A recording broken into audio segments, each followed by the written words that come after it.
Welcome to our podcast, Tell Us a Story, a laid-back place where people come in to share their gift of gab and tell us their most interesting true life stories while we talk about different topics from all over the world.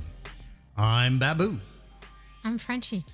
And on today's episode, we have a very special guest in the house. Not only is he a local guy, but he's kin. I brought my uncle in today to come and share some stories with us. He's a true Cajun guy, and I think you're really going to enjoy him. So, John, thank you for showing up today. His name is John Babin, guys. Is it Babin or is it Babin? Depends where you're from. Well, before you go on, let me ask my question. Hi, John. Hello. Welcome to the show. So where are you from, and how did that influence who you are? Well, I was born and raised in Raceland, Louisiana. So just for the non-locals, is that up the bayou, down the bayou, in the bayou, near the bayou? What bayou? It depends on what direction you're looking. If you hear and you look up the bayou, then you're looking up the bayou. If you hear and you look down, then you're down the bayou.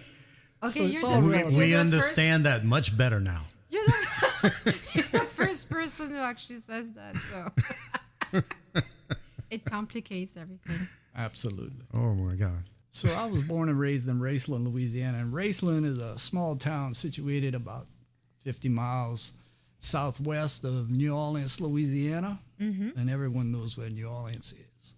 And people have asked me in the past, what is Raceland? Why is it called Raceland? And I have no earthly clue. I was told that way back in the day there were horse races here. Oh. But that was not in my lifetime. That was in a previous era. Mm-hmm. And the name stuck. Ah. That's pretty Interesting. Neat. Horse racing. I think I'd heard the same thing, and that was maybe back in the town that burned in Raceland. In Bowie. Yeah, which was right on the back side of Raceland. Bowie was a town that was built to harvest the cypress trees that were in the swamp area. Oh, nice. There was a very lucrative business in that way back in that time, and that's what they used to build homes, right?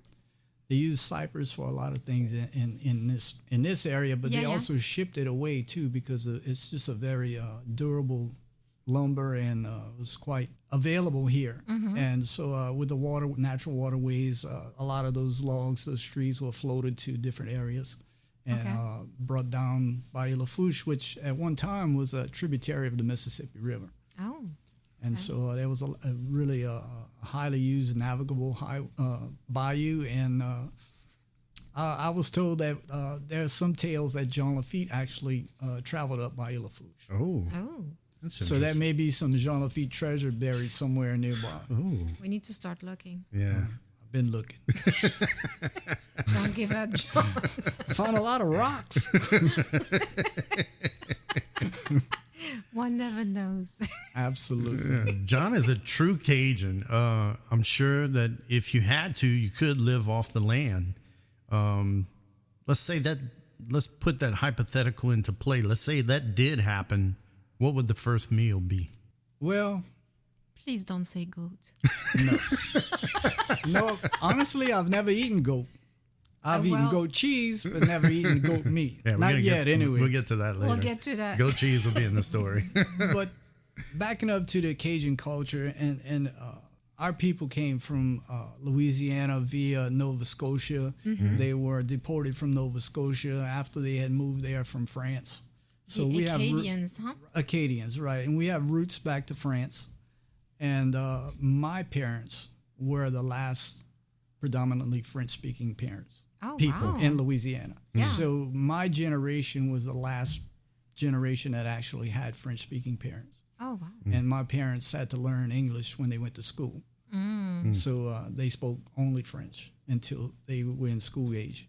So just give us an idea, like time-wise, what are we talking about? When were your parents born? My dad was born in 1920. My mom was born in 22.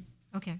And she graduated from high school, believe it or not, back in that day. That's amazing. It was amazing. And my dad went up to the 6th grade and left school to, like everyone else, all the men in the family went to work.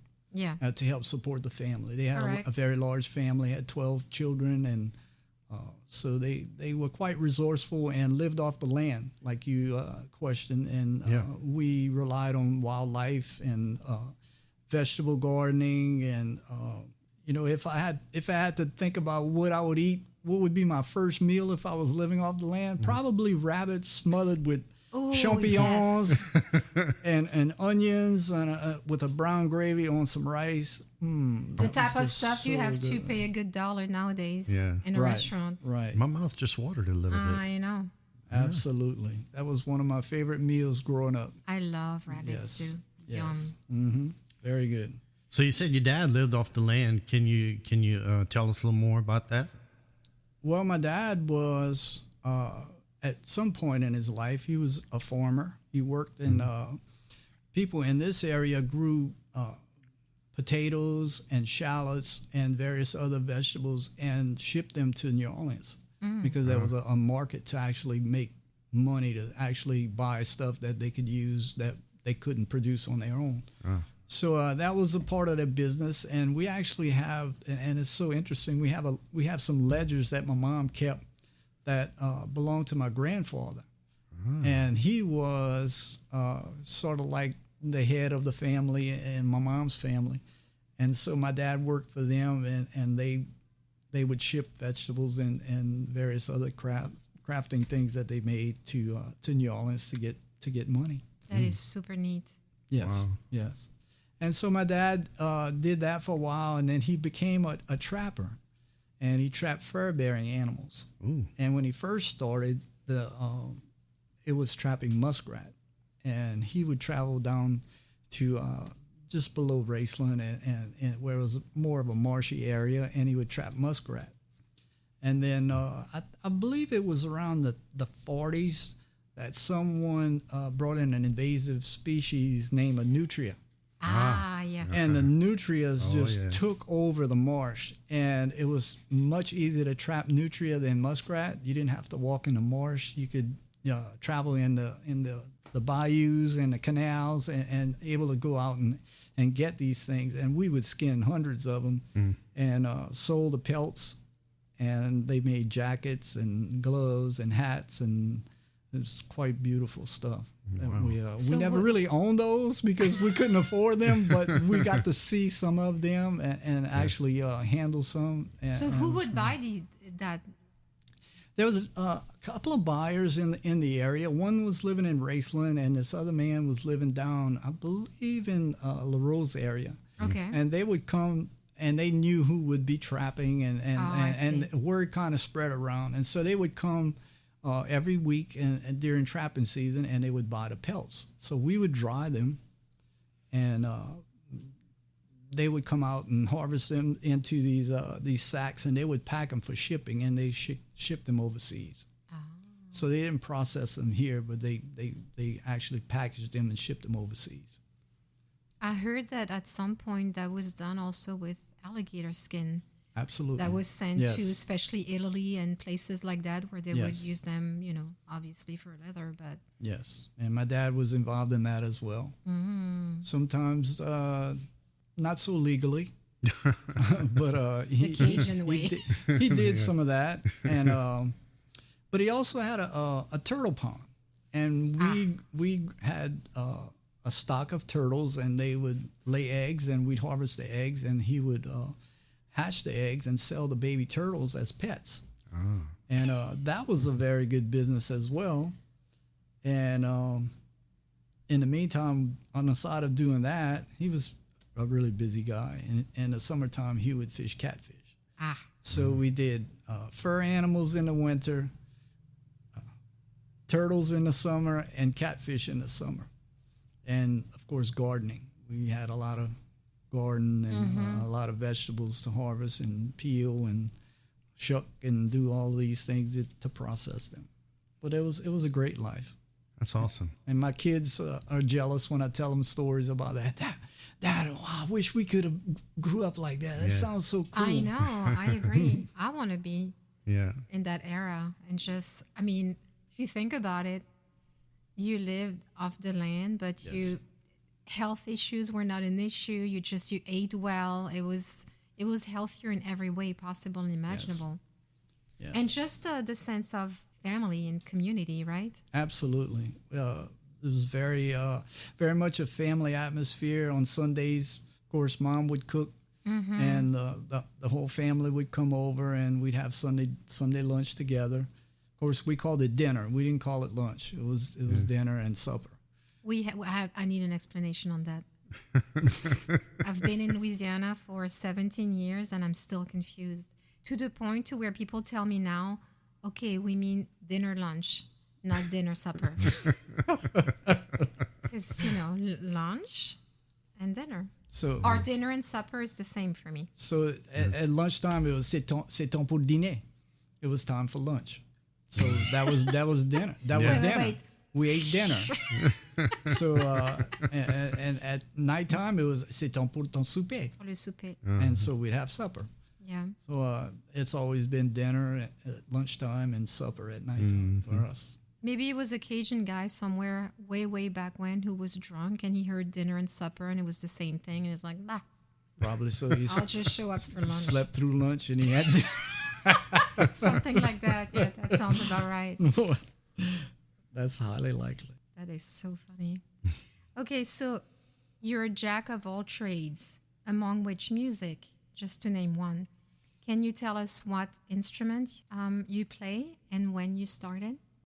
During school, in high school, I played trumpet in the marching band, and it was just a thing. I wasn't really that much into it.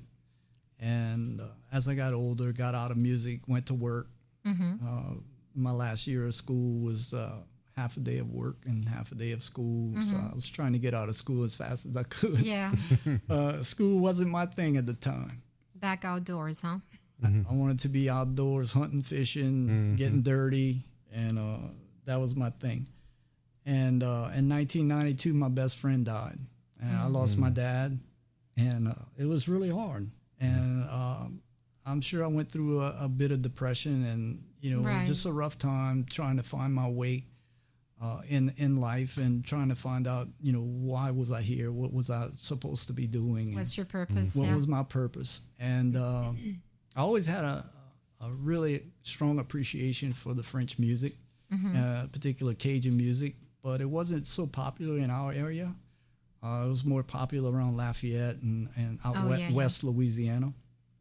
So I got hooked up with some of these people and started listening to the music and wanted to be a part of it. And in 1993, I said, I'm going to buy me a fiddle. And I said, man, I want to buy the cheapest one I could find in case I can't do it. So I won't lose too much money.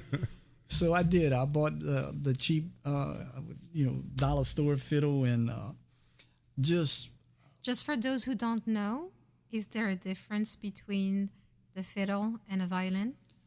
No, I've been asked that question hundreds of times, and everything is a violin, but depending on the type of music you play, country, Cajun, bluegrass, we refer to it as a fiddle because it was fiddling around and the term just stuck. Don't the Irish also call it the a Irish fiddle? do fiddles as well. Yeah. Yes.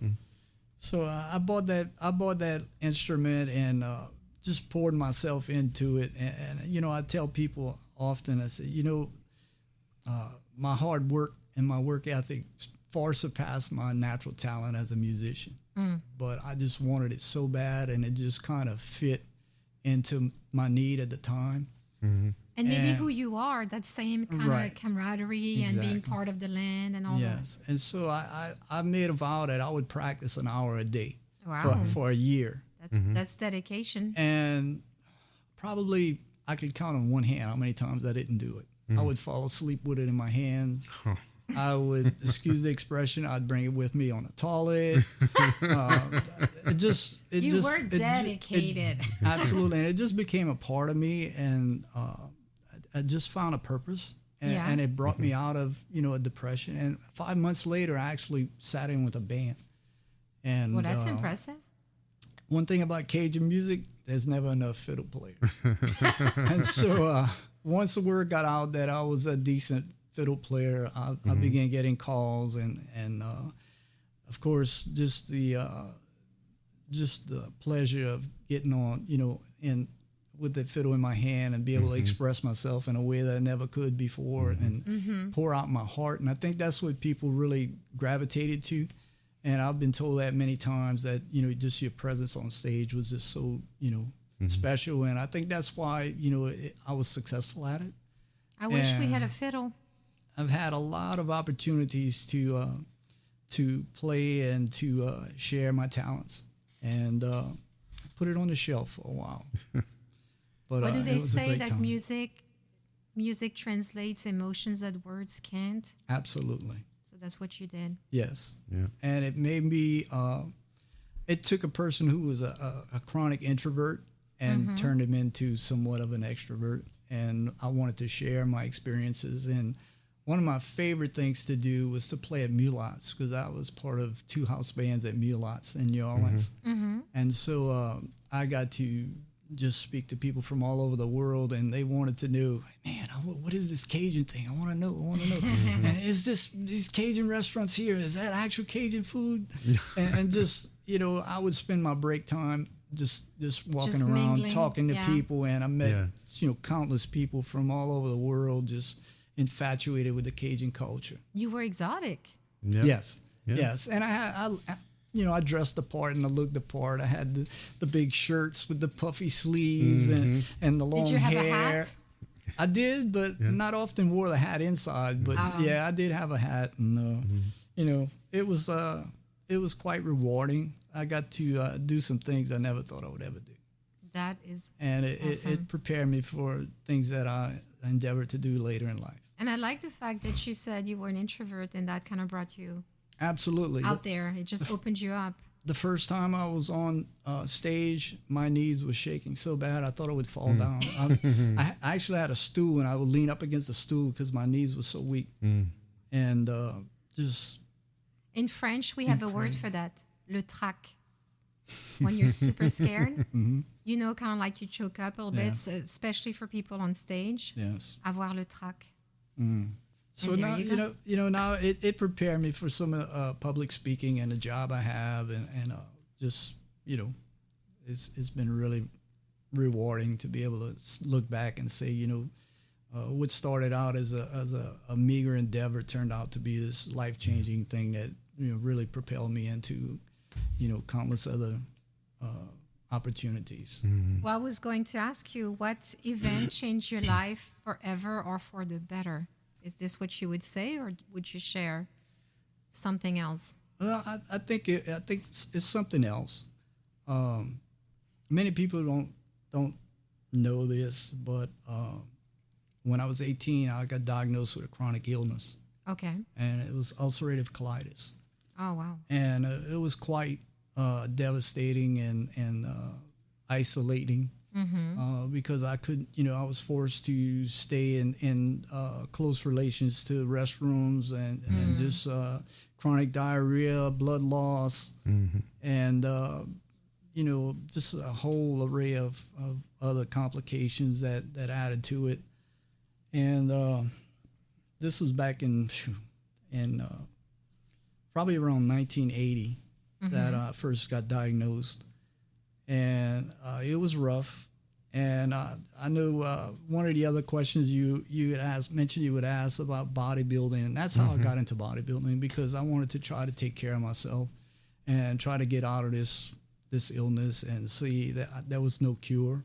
There was only medication to kind of calm down the flare-ups. And so I lived with that and started working out and taking care of myself. And I was blessed that actually that disease went into remission. And I had about 10 years of remission and being quote unquote normal as I could be, Yeah. But as I started playing music in that time, I got out of the working out stuff and bodybuilding. That was an aspiration at one time, but didn't really have the proper body type for that. Did get incredibly strong and I remember the guns, man. Taking everybody to the gun show back then. Yeah. Did well, and it served me well, and I think it's allowed me to have somewhat of a healthy body now, and at 62 years old, I still can do a lot of things that most people can't do, and but that was short lived. Got into playing music and working, and what's the funny thing is looking back.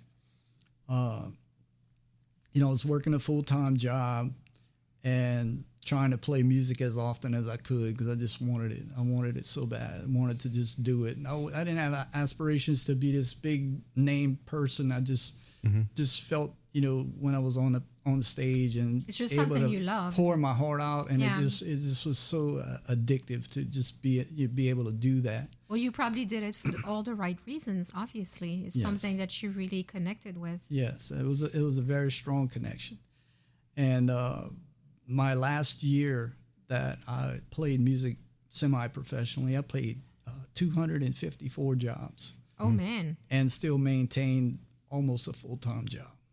Yeah. So that That's was tough. Yeah, it was tough, and it was doing damage to my body. I was gonna say it sounded a little crazy. No, I was burning the candle at both ends, and just taking advantage of that time. Yeah. And then the colitis came back, and when it came back with a vengeance, and it had no mercy. It was just horrible. Wouldn't respond to the medication anymore.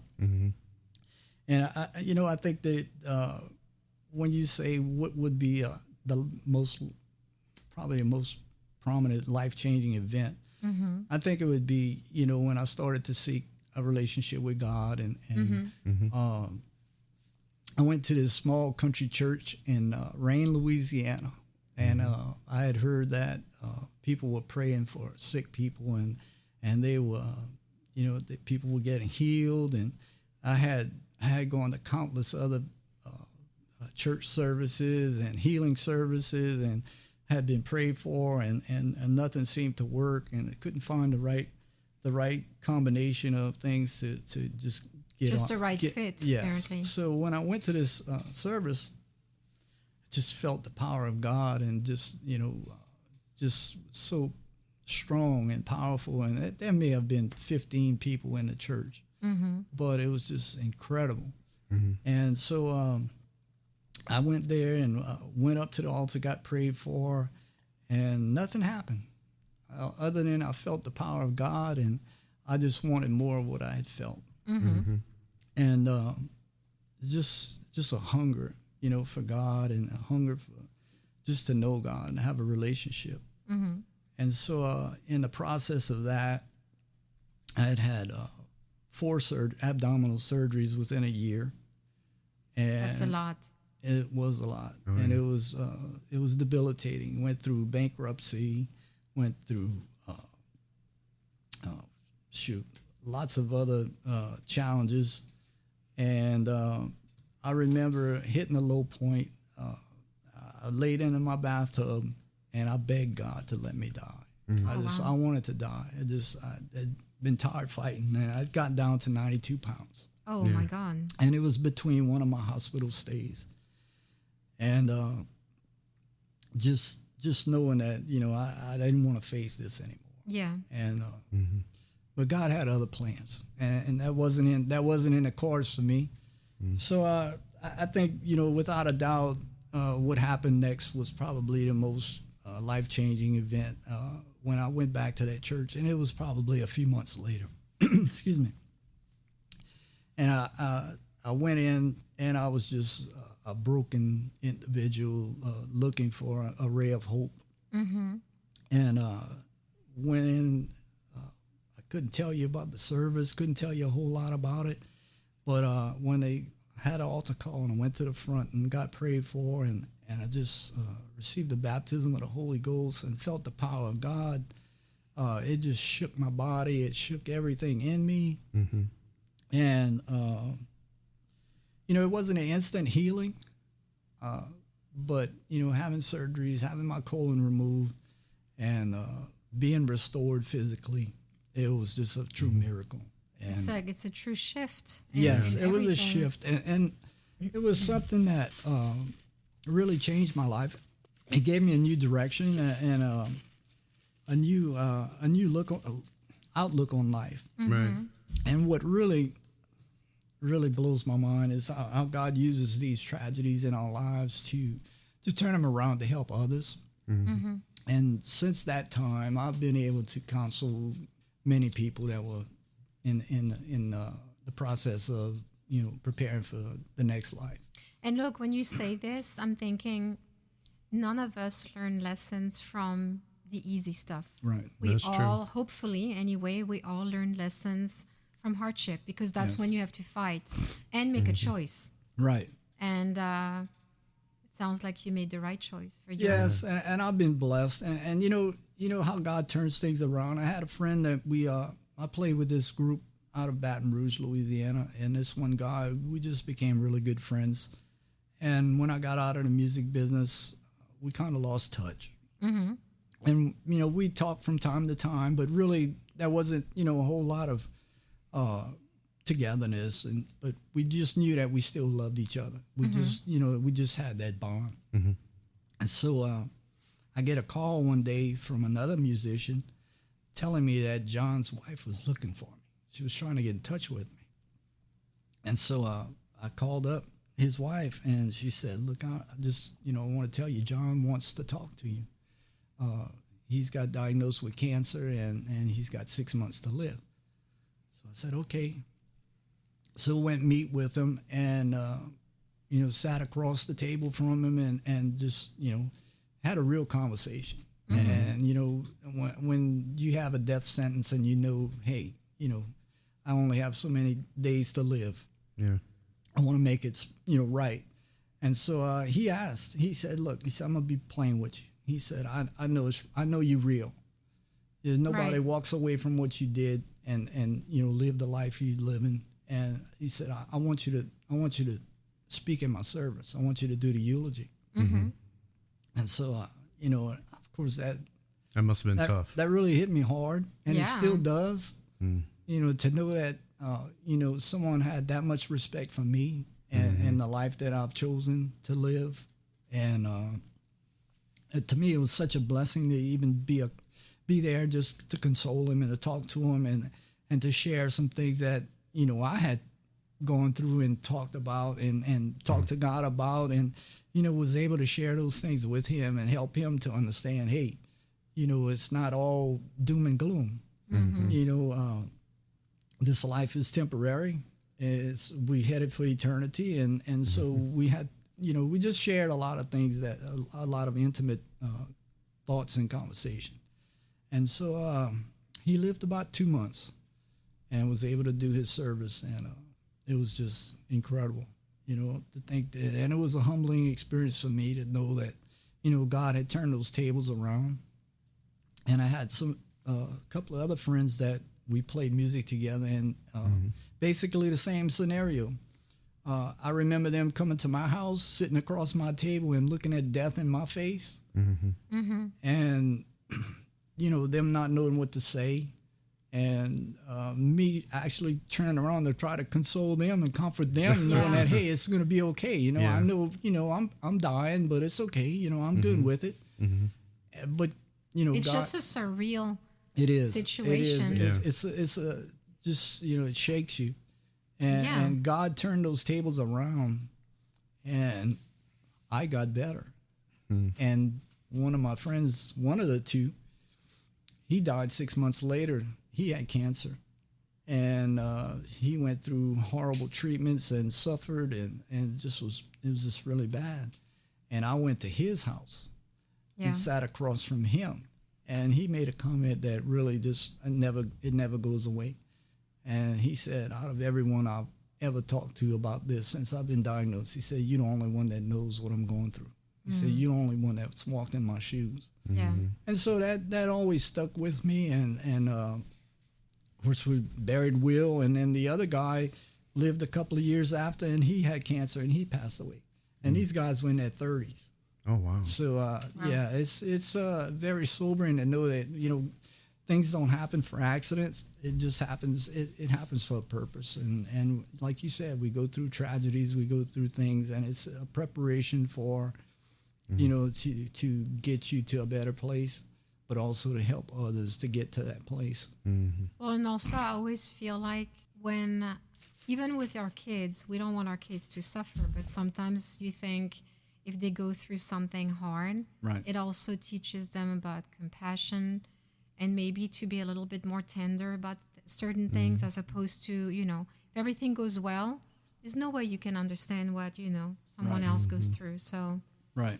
kind of same thing for us. It makes you realize more things too. Yes. And in the process of all of this, I wound up working in nursing home ministry, and we would go on Saturday mornings and just do a service in the nursing homes. Did you crack up jokes too?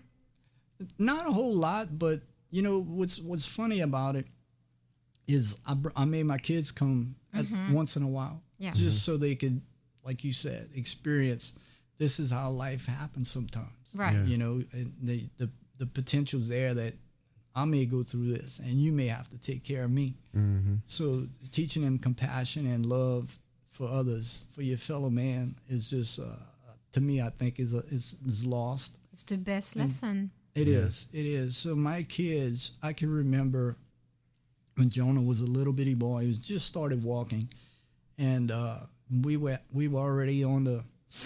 already set up, and we were getting ready to start doing our music, and we would do worship songs, and then I would just preach a little message.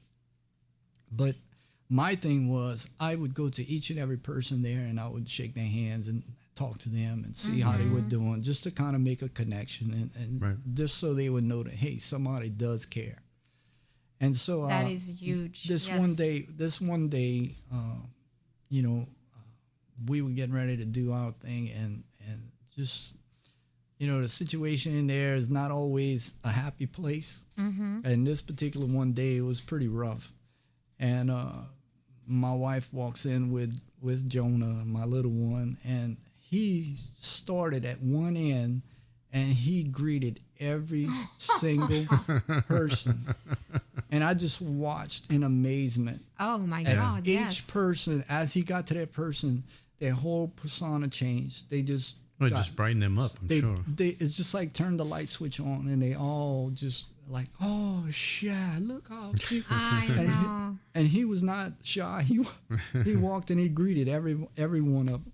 And they just thought that was the world. And so Your we had heart a must fun. have just exploded that Oh, day. it did. Oh, It yeah. did. And he grew up. He's 14 now, but he has such a heart for people. And he's got to get over his natural introverted self like me. Just but put a fiddle in his hands. Yeah. but he is a He's big an excellent compassionate drummer, heart. actually. Yes. Yes. Yeah, excellent Yeah. drummer. So he's going to be a good kid. Well, I'm gonna change into a complete different gear here and take you back several years, back to the days when Smokey and the Bandit was popular on TV. I was such a young, influential boy and looked up to my uncle a lot. And he, one of the things that I remember him getting into back in those days, and this was probably, I'm guessing, mid to late 70s. Maybe thereabouts. Yeah. Was That's when I was born. Really? I didn't need to know that. Whippersnapper. Back welcome. then, CB radios were big in, and like I said, reminiscent of the movie Smokey and the Bandit and Burt Reynolds and Jerry Reed and all of that, and just made it real fun and a popular thing. And you were big into that. And I was hoping you could maybe tell a story or two about that time in your life, just out of curiosity. Yeah, I was still in school, and you're right. The show Smokey and the Bandit came on, and that's what really lit up CB talking. And I guess prior to that, it was mostly for the truckers and people in business, but it really took off. And I found out that this guy was selling a CB base station and an antenna and the whole setup, and it was really cheap, so I bought it. Can you tell us what CB stands for those who don't know? Citizens Band Ah, Radio. I didn't even know that. So Thank you. so I bought this thing, set it up, and I just went to town. And of course, you had to have your on air name was called your handle. Ah, yeah. And my handle at the time was Mr. Twister. And it had nothing to do with dancing. Mr. Twister was a fishing bait. And so I was Mr. Twister on the Wormrod base station. Wow.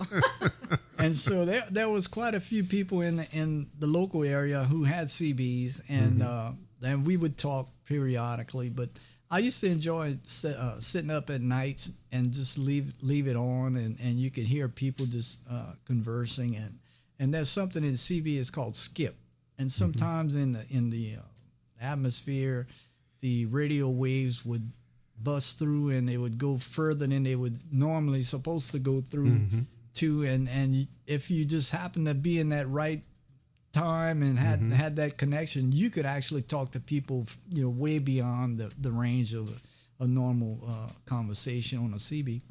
So sometimes we'd hear people from Nova Scotia and really that far, South America. And, Wow, that's pretty cool. So there was this one night I heard this lady speaking, and she was speaking French. Excuse me. And she was just going to town. And some of these CBs, you can get an illegal contraption to boost the signal up, and a lot of people did that back in the day. And I remember her speaking in French, and I keyed up and tried to get in a conversation, but she couldn't hear me, but I could hear her really well. And that was just one of the things that I remember from that. And I was speaking to this one lady who was on the river in Convent, Louisiana, which is probably I guess in relation to here to New Orleans, probably about 40, 50 miles. And that was about the furthest one that I could talk to on a regular basis. But mostly local guys, they had CBs in their vehicles, and we'd talk. And there was one guy here, his name was Alley Cat, and his wife was Lil Audrey. And so we'd get on every day. He'd come back from work, and I was around my CB, I would key it up and say, "How about you, Alley Cat? This is Mr. Twister. You got a copy?" And so we'd start talking, and he would talk on his way back from work. And of course, his wife was on the CB on there talking to him as well. So it was a fun time. It was a little like a close knit community of those that spoke on the CB, and we had little meetings, and everybody would share we'd get like little business cards with your handle on it and how to contact you. That's cool. Yeah. So, Mr. Twister, what is your favorite country to visit and why? Oh, my favorite is absolutely got to be France. I've been to France. I've been to the Caribbean, and all playing music. To be honest with you, I had the opportunity to travel to Troyes, France, which is southeast of Paris. And I got to spend 13 days there, and I loved every minute of it. Other than it was kind of hot and muggy, but Who knew? yeah. Who knew? So we were performing at a trade show as a coalition of Louisiana musicians, and they had asked me to represent the Cajun part of Louisiana culture. And we had That is awesome. We had a couple guys that represented the Zydeco, some gospel singers, and there was a couple of musicians along with us. And so we all flew together in Air France and went to France. And we landed in Paris and took a commuter to Troyes. And one of my goals in life before I pass away is I would love to ride the Grande Vitesse. The TGV. Le train à très grande vitesse. Are we referring to the bullet train? The bullet Yes. train. Yeah, we've been there. I wanted it was to ride. amazing. I didn't even know about the bullet train, but I was on this little commuter train traveling southeast to Troyes, and all of a sudden we could hear this sound. And it was just and the cab started shaking, and it's like everybody's looking at each other. What is that? What is that? And then we hear. It's like, I think that was the train. So I want to ride on that train. In France, the train is fast. Yeah. So that was one of the things I would really love to be able to go back to France and do before I. It's a little over 350 miles an hour, something like that. Yeah. I tell you, Fast. we were on it, and people always ask us, but it's just like when you're on an airplane, you don't feel the speed. But I can remember looking out the window as we were traveling on it, and they were at top speed. And when you try to focus on the land in an immediate vicinity, that's when you can tell how fast you're going, because it's like everything's just passing. Yep. Very quickly. But the bread and the cheese and the wine and the food was just incredible. I loved it. And that was my first introduction to the chocolate hazelnut spread. Sur une bonne baguette. So we were walking around, and this guy had this little hot plate, and he was making crepes. And I just watched him. I was amazed. He poured this little small amount of liquid on this hot plate, and it just spread out, and it's this So golden thin. goodness. And it's like, oh man. And you can choose your topping, and I'd say, ooh, this chocolate stuff looks good. so he put some of that on there, and I rolled it up, and that was incredible. But I had one. Well, that was the sweet one I had, and the savory one I had was mushrooms and Gruyere cheese. Oh, yeah. Oh my goodness. Oh, yeah. Now I'm hungry. Thank you. Oh, Yes. I tried to recreate it, but it's just not the same. No. I have to go back to France. If we must, Yes. Yeah. let's just go on a pilgrimage. For Things could be food. worse. Absolutely. Things could be worse. Yes, indeed.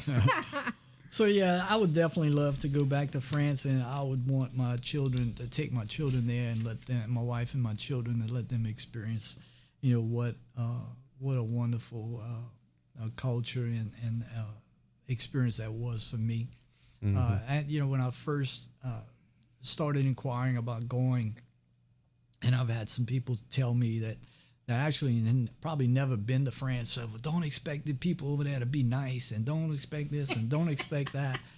And I can't say that I encountered any of negativity or any ill feelings towards me as being an American, or some of the things that people warned me about were just not there, and it was just a total pleasant experience. I've even had people come out to the show and invite me to their home, and I think it's quite the opposite. People are very curious. yes, I told her the exact same thing after our trip. That exactly what you just said. Same thing happened. Americans to them are like rock stars. yeah. And it was just a very welcoming community.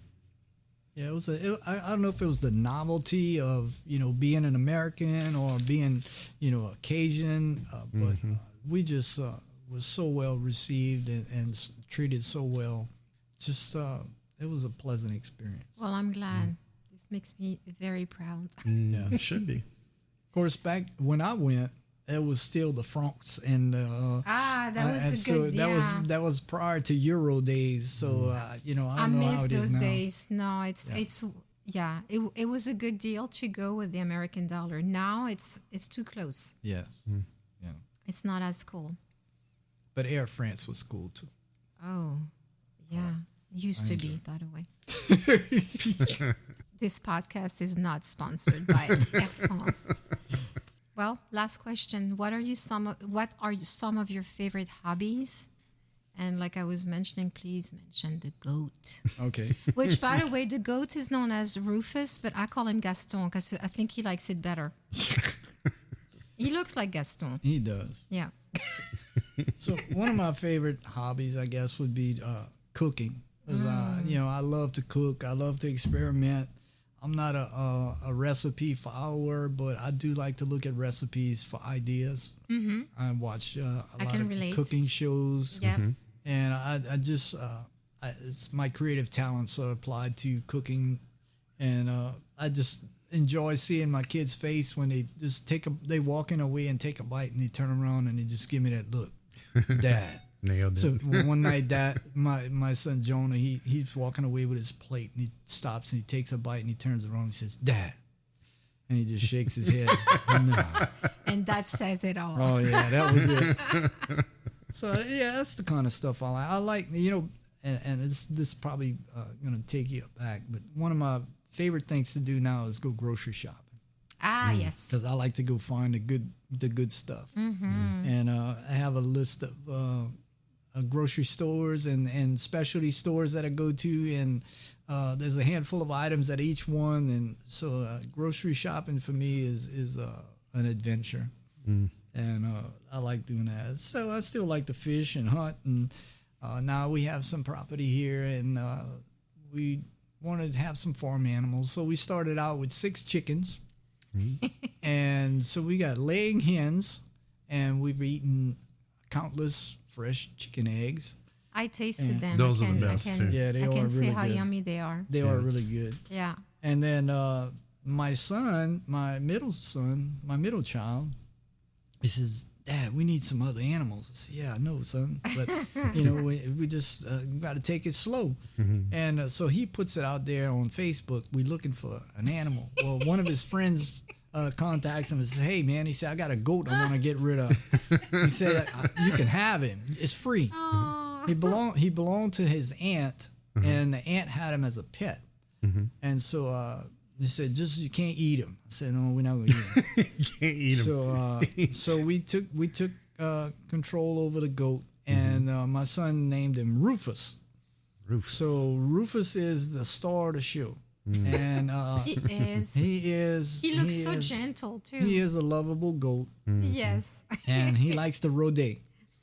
So he's on a leash, and he's got a cable where he can walk probably 40 feet at away, and so when I come here and I have a little time, I'll usually unhook him and let him roam free. Yeah. Well, he goes and he eats various other herbs and grass and whatever he could find, but he likes to go rodeo, and he comes to Aunt Mary's trees, and he starts nibbling on the big tree leaves, and that's one of his favorite things. But we get some chips or bread in the bag and shake the bag, and he comes running. Oh, goodies! So I tell you what, though, I tried to give him, those seaweed chips one time, and he looked at me like, fool. I am not eating that. And I thought, but you're a goat. That's what you do. I know. Not that. No, Nope. He's not. He's too a finicky goat. sophisticated. Yeah, he's a sophisticated and finicky goat. Yeah. Just the he's a look trip. the look he gave me, like, no, That's what funny. are you doing? Absolutely. Well, I think we've gotten to that part of the show that we always look forward to the most. Are you ready to do it? I think we're ready. All right, here we go. Tell us a story. Okay. My grandmother, who we called her Mama, and she was Mama Bajo. Bajo was my grandfather's nickname. Well, he passed away when I was just a little bitty child. I have very little memory of him. But we called his wife, which was my grandmother, Mama Bajo. And she was my best friend. She lived next door, and she was, of course, completely French, spoke very few words of English. So that's how I learned to speak some French, because we would converse sometimes in French. And I can remember she lived to be 93 years old, and she dressed in a long dress with an apron and long sleeves, and she always had a gasolet. She wouldn't go in the yard without a gasolet on. I remember one day we were sitting in the back step, and we'd just talk, and that's where we would talk. And she said, well, let's go feed the chickens. So we get up and we walk in the yard, and she had chickens, and she had a rooster. And I'll never forget that. So, and she walked with a walking stick, because she was, she was 93 years old.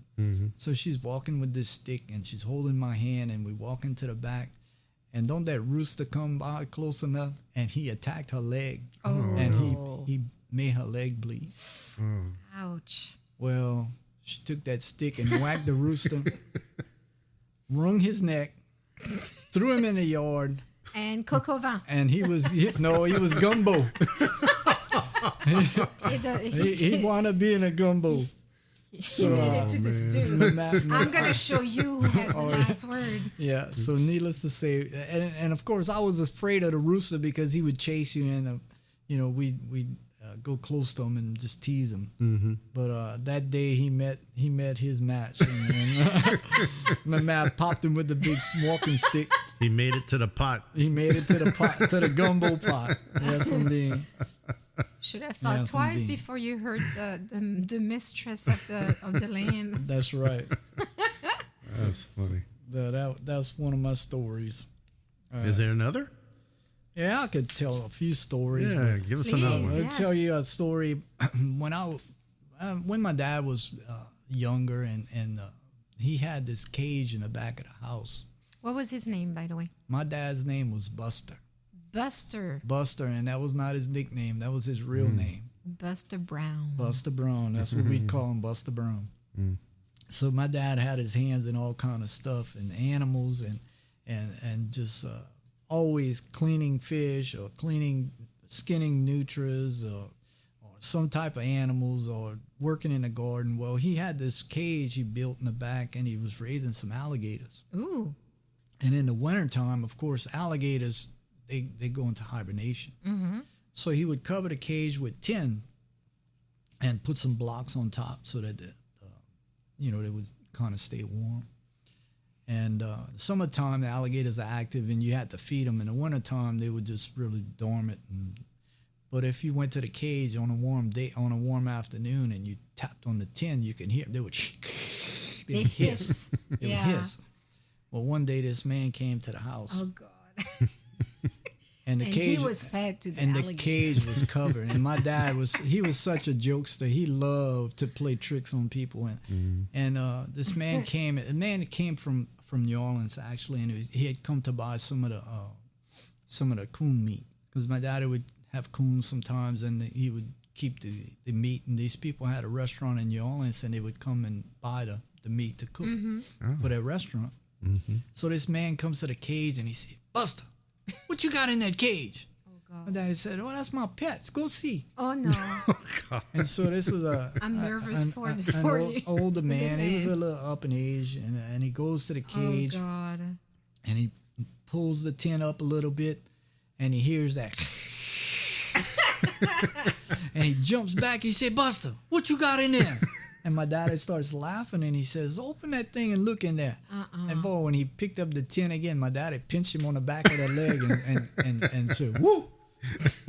That man jumped so bad, grabbed his heart. He said, "Buster, don't you do that to me." He said, "You gonna kill me, Buster. You gonna kill me." So we laughed, and we told that story countless times. How that man thankfully he didn't die right there and go to a coronary, but he must have had a strong heart, because he definitely withstood that. That was a funny story. How many alligators did you have in that pit? I'm not 100% sure, but we had probably close to 20. Oh, no. Yeah. Oh, wow. no. So we had Go see my some, pets. No. we had some that were in the back in the turtle pond that lived there. They commingled with the turtles. Sort of. Yeah, sort of. But these were raised not for pets. They were raised for the pelts. And so back in the day, you're talking probably 50 years ago. But they were big, I'm sure, right? Yeah, we had some big ones too. Oh. Yeah. I held an alligator once. His name was Kevin. Kevin. But he was this big. Yeah, it was a tiny little fella. Yeah, but those things, they got sharp teeth. That was a lizard, babe. No, it was not a lizard. It was an alligator. It was. But you know what? It was an alligator, but it was small. The first time I actually saw one, I was surprised about the hissing. Because, I mean, I know it's a reptile, but Right. it's almost creepy. Yes. Yes. Actually, I take that back. It's not almost. It is creepy. Yeah. You have another story, or this is it? I just want to share this. Yep. Yes. So the popular or the famous person in my family was my Uncle Freddie, who passed away before I was born. But Freddie John Faulu was the first documented American killed in World War II. Oh. And he was from Raceland, Louisiana. He was a French-speaking person, just like all the rest of my family was. And before my mom passed away, this was quite a few years ago. She, someone asked her about, what had happened when, because Freddie was killed when she was a young child. And so someone asked at a gathering, said, "Aunt Rita, tell us about what happened when Freddie got killed. How y'all found out about it?" Yeah.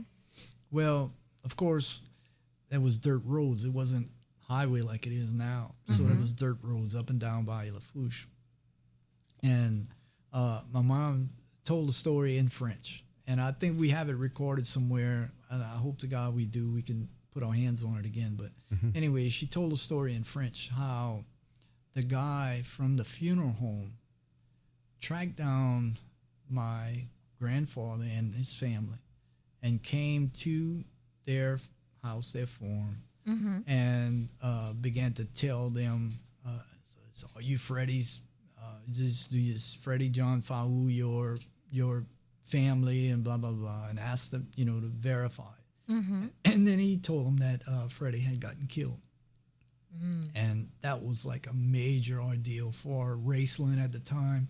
There was people from all over the country, dignitaries, and there's some photos at the Tourist Commission that can show that event, and you can see the dirt roads and where they traveled. But his tomb is right here at St. Mary Cemetery. But he is something that in our history. So you have your own hero in the family. We had a hero.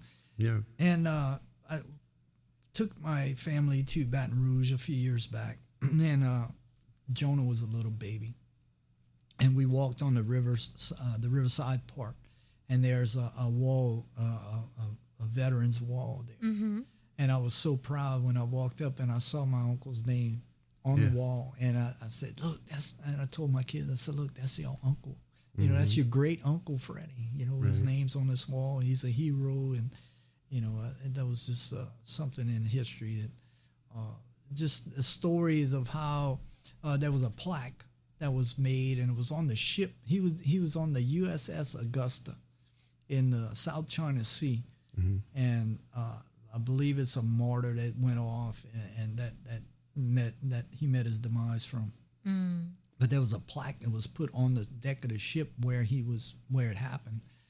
And when that ship went in to be decommissioned and destroyed, someone that was in a part of that picked up that plaque and had put it in his garage, and it was buried in his garage for 40 years. And one day he went through there and he found it. He said, "You know what? I bet this family would really appreciate having this plaque." Yeah. Well, he did some research and found out one of my cousins who was in the VFW. And he got in touch with him and told him he had that. So they went and they met up somewhere, and so that plaque was brought to the family, and it was pretty amazing, the story, and there's a big article on it.